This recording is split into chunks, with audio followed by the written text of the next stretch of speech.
ഭാഗം 31. മലയും മണ്ണും കുന്നും കുഴിയും ചാടിക്കടന്ന് തട്ടിയും തടഞ്ഞും വീണും എഴുന്നേറ്റും വെടികൊണ്ട പന്നിയെപ്പോലെ പ്രാണൻ തല്ലിയുള്ള ആ ഓട്ടം അവസാനിപ്പിച്ചത് ഏതാണ്ട് നേരം പുലരാറായപ്പോഴാണ്. രാത്രിയിലെപ്പോഴോ നിലാവ് ഇരുട്ടിന്റെ ഗുഹയിലേക്ക് വറ്റിപ്പോയിരുന്നു. എന്നിട്ടും ആ വന്യഭൂമിയിലൂടെ ഞങ്ങൾ ഭ്രാന്തമായി ഓടിക്കൊണ്ടിരുന്നു. മതി, എനിക്കിനി വയ്യ. ഹക്കീമാണ് ആദ്യം നിന്നത്. ഇനി കുറച്ചിരുന്നിട്ട് ഓടാം. അവൻ നിലത്തേക്ക് കിതച്ച് വീണു.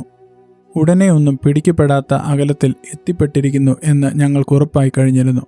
ആ ഉറപ്പിന്മേൽ ഞാനും അവനൊപ്പം ഇരുന്നു. ഇരിക്കുകയായിരുന്നില്ല, ശരിക്കും ഒടിഞ്ഞു വീഴുകയായിരുന്നു. കാലു കഴച്ച് പുളച്ചു കയറുന്നുണ്ടായിരുന്നു. ഉലകം ചുറ്റി വന്ന നായയെപ്പോലെ കിതച്ചും നാവെടുത്ത് ഒരു വാക്കെങ്കിലും മിണ്ടാനാവാത്ത വിധം അണ്ണാക്ക് വറ്റിപ്പോയിരുന്നു. നെഞ്ചും കൂട് പൊളിച്ചുകൊണ്ട് ഇപ്പോൾ പുറത്തു വരും എന്ന മട്ടിൽ ചങ്ക് അത്യുച്ചത്തിൽ മിടിക്കുന്നു. കണ്ണുകളിൽ ശരിക്കും ഇരുട്ട് കയറിയതുപോലെ. അല്പനേരം ഇരുന്നപ്പോൾ കിടക്കണമെന്ന് തോന്നി. പാമ്പുണ്ടാകുമെന്നോ പഴുതാരയുണ്ടാകുമെന്നോ ഒന്നും ആലോചിച്ചില്ല. കിടക്കുക, തളർച്ചയാറ്റുക, അത്രമാത്രം. അവിടെ തന്നെ കൈവിരിച്ചു കിടന്നു. എന്നാൽ ഇബ്രാഹീമിന് ആ ഓട്ടം ഒരു തരിമ്പ് ക്ഷീണം പോലും വരുത്തിയിട്ടില്ലെന്ന് അവൻ്റെ ഭാവം തെളിയിച്ചു. അവനും ഞങ്ങൾക്കൊപ്പം വന്നിരുന്നു. ചെറിയൊരു അധ്വാനം കഴിഞ്ഞ് കാറ്റ് കൊള്ളാനിരിക്കുന്നത് പോലെ അവൻ്റെ വലിയ കരുത്തിനു മുന്നിൽ ഞങ്ങൾ രണ്ട് നായ്ക്കളെപ്പോലെ ചുരുണ്ടുകൂടി കിടന്നു. പിറ്റേന്ന് പ്രഭാതത്തിലേക്ക് സൂര്യൻ ഉദിച്ചു. സ്വാതന്ത്ര്യത്തിൻ്റെ പുതിയൊരു സൂര്യൻ, പുതിയൊരു ജീവിതത്തിലേക്ക് ഉദിച്ചു വന്ന സൂര്യൻ. ഇബ്രാഹീമിൻ്റെ വിളി കേട്ടാണ് ഞാൻ കണ്ണിരുമ്മി എഴുന്നേൽക്കുന്നത്. ഞങ്ങളെപ്പോഴോ ശരിക്കും ഉറക്കത്തിൻ്റെ നീർക്കയങ്ങളിലേക്ക് വീണുപോയിരുന്നു. ഒരു നിമിഷം ഞാൻ മസ്രയിലാണെന്ന് വിചാരിച്ചു പോയി. വിളിച്ചത് അർബാബാണെന്ന് ശങ്കിച്ചുപോയി. പക്ഷേ കണ്ണുമിഴിച്ചു നോക്കുമ്പോൾ എൻ്റെ മുന്നിൽ മസ്രയില്ല, ആടുകളില്ല, ഒട്ടകങ്ങളില്ല, അർബാബില്ല, കൂടാരമില്ല. ഹക്കീം അടുത്ത് ചുരുണ്ടുകൂടി കിടപ്പുണ്ട്. പെട്ടെന്നാണ് സ്ഥലബോധമുണ്ടാകുന്നത്. പിടഞ്ഞെഴുന്നേറ്റ ഞാൻ ഹക്കീമിനെ തട്ടി വിളിച്ചു. ഹക്കീമേ, നീ ഇത് കണ്ടോ? നമ്മളിതെവിടെയാണെന്ന്? നരകത്തിൻ്റെയും യാതനയുടെയും ദിവസങ്ങൾ കഴിഞ്ഞടാ. ഇനി നമ്മൾ എന്നേക്കും സ്വതന്ത്രർ. അള്ളാഹുവേ നന്ദി. സർവ്വചരാചരങ്ങളുടെയും ഉടയവനെ, നിന്റെ കാരുണ്യം വലുത്, നിന്റെ സ്നേഹം അളവില്ലാത്തത്. ഞാൻ ആകാശത്തിലേക്ക് നോക്കി കരഞ്ഞു. ഞാൻ പിന്നെയും ഹക്കീമിനെ കുലുക്കി വിളിച്ചു. അവൻ എൻ്റെ കൈ തട്ടിമാറ്റി തിരിഞ്ഞു കിടന്നു. ഒരുപക്ഷെ ഏറെക്കാലത്തിനു ശേഷമാവാം അവൻ അങ്ങനെയൊരു സ്വാതന്ത്ര്യം ആസ്വദിക്കുന്നത്. ഉറക്കം തീരുവോളം കിടക്കുക എന്ന സ്വാതന്ത്ര്യം. ഞാൻ അവനെ അവൻ്റെ ഉറക്കത്തിന് വിട്ടുകൊടുത്തു. ഞാൻ മൂരി നിവർത്തിക്കൊണ്ട് ചുറ്റും നോക്കി. ചുറ്റോട് ചുറ്റും ചെറുകുന്നുകളും മൺകൂനുകളുമുള്ള ഒരു വെളിമ്പ്രദേശത്തായിരുന്നു അത്. അതുകൊണ്ട് അത്ര അകലത്തേക്ക് ഒന്നും കണ്ടുകൂടാ. ഞാൻ ഇബ്രാഹിം ഗാദാരിയെ അന്വേഷിച്ചു. അയാൾ കുറച്ചപ്പുറത്തുള്ള ഒരു മൺകൂനയുടെ മുകളിൽ കയറി ദൂരേക്ക് നോക്കി നിൽക്കുകയായിരുന്നു. ഇബ്രാഹിം, എന്താ അവിടെ നിന്ന വഴി വല്ലതും കാണാമോ? ഞാൻ വിളിച്ചു ചോദിച്ചു. മറുപടി ഒന്നും പറയാതെ അയാൾ എന്നെ അങ്ങോട്ട് കൈയാട്ടി വിളിച്ചു. എന്തതിശയമാണ് അവിടെ കാണാനുള്ളത് എന്ന ആകാംക്ഷയോടെ ഞാൻ ആ മൺകൂനയുടെ മുകളിലേക്ക് കയറി ചെന്നു. ആ കാഴ്ച കണ്ട് ഞാൻ ശരിക്കും അന്താളിച്ചു പോയി. മരുഭൂമി, ശരിക്കും മരുഭൂമി. മുന്നിലും പിന്നിലും ഇടത്തും വലത്തും കണ്ണെത്താ ദൂരത്തോളം അനന്തമായ മണൽപ്പരപ്പ്.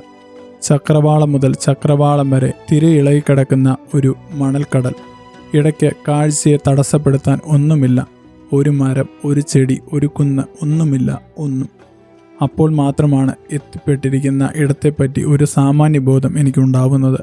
രാത്രിയിലെ ഓട്ടത്തിനിടയിൽ കാലുകൾക്ക് കളിമണ്ണിൻ്റെ സ്പർശനം നഷ്ടമാവുന്നതും പാദങ്ങൾ പൂഴിയിൽ കുഴയുന്നതും ശ്രദ്ധിച്ചില്ല. ഒരു തണുത്ത ഭീതി എൻ്റെ മനസ്സിലേക്ക് പെരുമ്പാമ്പിനെ പോലെ ഇഴഞ്ഞെത്തി. ഞാൻ ഇബ്രാഹിം ഗാദാരിയുടെ മുഖത്തേക്ക് നോക്കി. അവൻ്റെ മുഖത്തും ആശങ്ക സ്പഷ്ടമായിരുന്നു. ഹക്കീമിന് മാത്രം ആ ഭീകരത ഇനിയും മനസ്സിലായിട്ടില്ല. അവൻ അപ്പോഴും നല്ല ഉറക്കത്തിലായിരുന്നു. ഞാനും ഇബ്രാഹീമും മുഖത്തോട് മുഖം നോക്കി. അള്ളാ, എവിടെയാണ് ഞങ്ങൾ എത്തിപ്പെട്ടിരിക്കുന്നത്? എവിടുന്നാണ് ഞങ്ങൾ വന്നത്? എങ്ങോട്ടാണ് ഇനി പോകേണ്ടത്? എവിടെയാണ് ഞങ്ങൾ തേടിപ്പുറപ്പെട്ട ലോകം? കിഴക്കോ പടിഞ്ഞാറോ തെക്കോ വടക്കോ? എങ്ങോട്ട് നടന്നാലാണ് ലക്ഷ്യത്തിലെത്തുക? ആർക്കറിയാം. ചുറ്റും മണൽ മാത്രം. മറ്റൊരവസരത്തിലായിരുന്നുവെങ്കിൽ ഒരു സങ്കല്പ ചിത്രത്തിലെന്നവണ്ണമുള്ള ആ മണൽക്കാടിൻ്റെ വിശാലത എന്നെ കാൽപ്പനികമായി കൊതിപ്പിച്ചേനെ. പക്ഷെ അന്നേരം ആ കടൽ എന്നെ ശരിക്കും പേടിപ്പിക്കുകയാണ് ചെയ്തത്. ഒരു ചെറുവള്ളമോ ബോട്ടോ പോരാ, ശരിക്കും ഒരു വലിയ കപ്പൽ തന്നെ വേണം ഇത് മുറിച്ചു കടക്കാൻ. അങ്ങനെയെങ്കിൽ പടച്ചോനെ, ഞങ്ങളെങ്ങനെ വെറും കൈയോടെ ഈ കടൽ നീന്തി കടക്കും?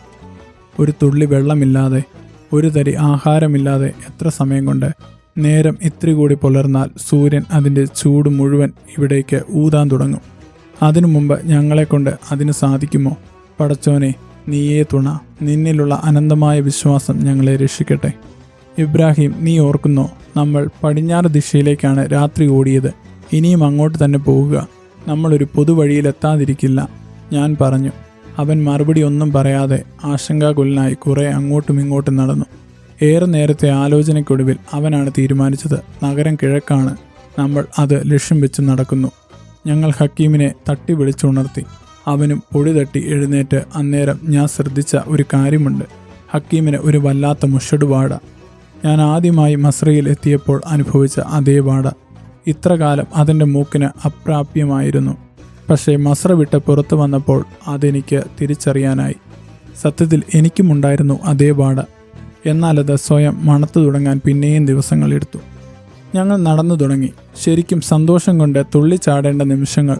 മസ്രയിൽ നിന്നും രക്ഷപ്പെടുക എന്ന മോഹം അവസാനം സഫലമായിരിക്കുന്നു.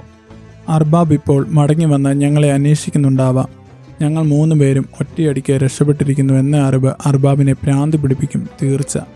വണ്ടിയെടുത്ത് എങ്ങോട്ടാവും അയാൾ പുറപ്പെട്ടിരിക്കുക? എന്തായാലും അർബാബെ, നിങ്ങൾ അന്വേഷിക്കുന്ന വഴിയിലെങ്ങും ഞങ്ങളില്ല. നിങ്ങൾക്ക് കൈയെത്തിപ്പിടിക്കാനാവുന്നതിൽ നിന്നും ഏറെ ദൂരെയായി കഴിഞ്ഞിരിക്കുന്നു ഞങ്ങൾ. പക്ഷേ ശരിക്കും രക്ഷപ്പെട്ടു എന്ന് ഇനിയും പറയാറായോ? ഈ മരുഭൂമി കടക്കണം. എവിടെയെങ്കിലും ഹൈവേ കണ്ടുമുട്ടണം. വല്ല വണ്ടിക്കാരും ഞങ്ങളോട് കരുണ കാട്ടി ഞങ്ങളെ നഗരത്തിലെത്തിക്കണം. അതുവരെ രക്ഷപ്പെട്ടു എന്ന് പറയാനാവില്ല. അതിനിടെ വല്ല അറബികളുടെയും കണ്ണിൽപ്പെട്ടു പോയാൽ പിന്നെ തീർന്നു. ഞങ്ങൾ മസ്ര വിട്ട് ഓടുന്നവരാണെന്ന് വേഷവും രൂപവും കണ്ടാൽ ഒറ്റ നോട്ടത്തിൽ അവർക്ക് മനസ്സിലാവുന്നതേയുള്ളൂ. ആഹ്ലാദത്തെക്കാളേറെ ആശങ്കകളായിരുന്നു മനസ്സ് നിറയെ. എന്നിട്ടും പ്രതീക്ഷയിൽ വിങ്ങി ഞങ്ങൾ നടന്നു തുടങ്ങി. തലേന്നത്തെ രാത്രിയിലെ ക്ഷീണവും കിതപ്പുമൊക്കെ മാറി ഞങ്ങൾ കൂടുതൽ ഊർജ്ജസ്വലരായി കഴിഞ്ഞിരുന്നു. ഞങ്ങളിപ്പോൾ ആരുടെയും അടിമകളല്ല, സ്വതന്ത്രരാണ് എന്ന വിശ്വാസം ഞങ്ങൾക്ക് കൂടുതൽ ഉന്മേഷം പകർന്നു നൽകി. ഞങ്ങൾ യാത്ര തുടർന്നു. എന്നാൽ ഒരു വലിയ മണൽ യാത്രയിലേക്കാണ് ഞങ്ങൾ ചുവട് വയ്ക്കുന്നതെന്ന് അന്നേരം ഞാൻ ഊഹിച്ചതേയില്ല.